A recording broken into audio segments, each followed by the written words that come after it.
Okay, let's take a look at project dependencies. This is a pretty important topic that we should discuss before we go further down the topic of deploying documents. So we'll go to Project, Dependencies.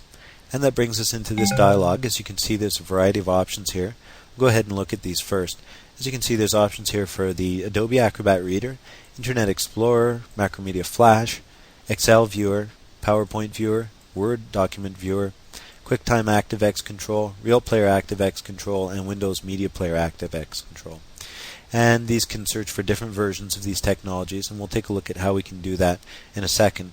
But suffice to say that this is how you can automatically check for these technologies and offer a download link to people who don't have them. So for example, for our project, we would want to activate the Macromedia Flash ActiveX Control dependency because we're deploying our documents as Flash documents. And you can actually set this to be mandatory if you like, using the options below.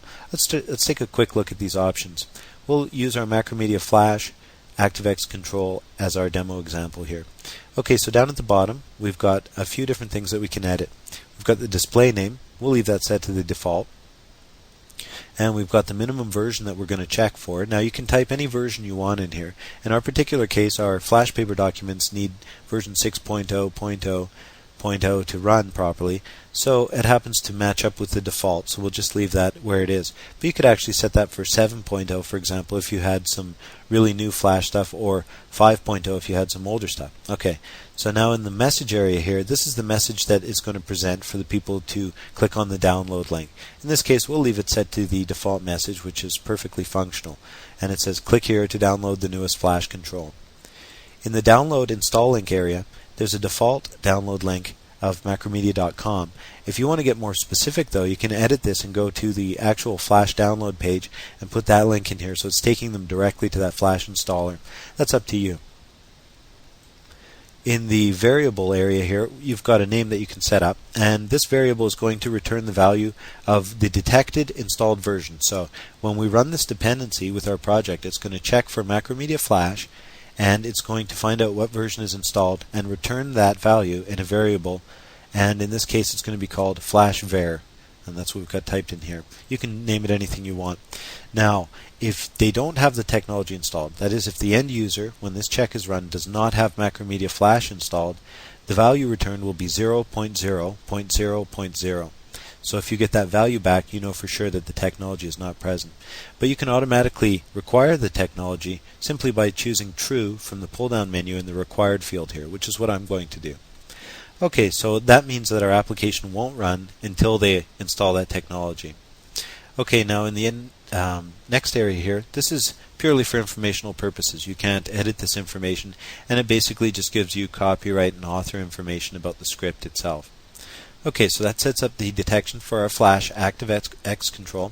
Let's go ahead and take a look at the other portion of the dependencies dialog, which is this dialog tab. Now, in this area, you can set up a custom dialog for the user. If they don't have the technology installed, this is what they'll see. So for example, people without Flash will see this. Now we'll just leave it set with the default values, but you could go ahead and, for example, change this here. Actually, we'll go ahead and change this. Missing Flash ActiveX Control. Okay, so you could type a custom message in here, put your company's name, do anything you want. Basically, I encourage you to go through this and experiment, create a couple different dialogues and see what works for you. But suffice to say that this area is for you to create a custom dialogue for your users who don't have that technology installed to see. Okay, so let's go back to the applications area here, and I'm just going to scroll up. As you can see here, our variable that we've set up is called FlashVar. We're going to go ahead and copy that into our clipboard, and we're going to do a little experiment here.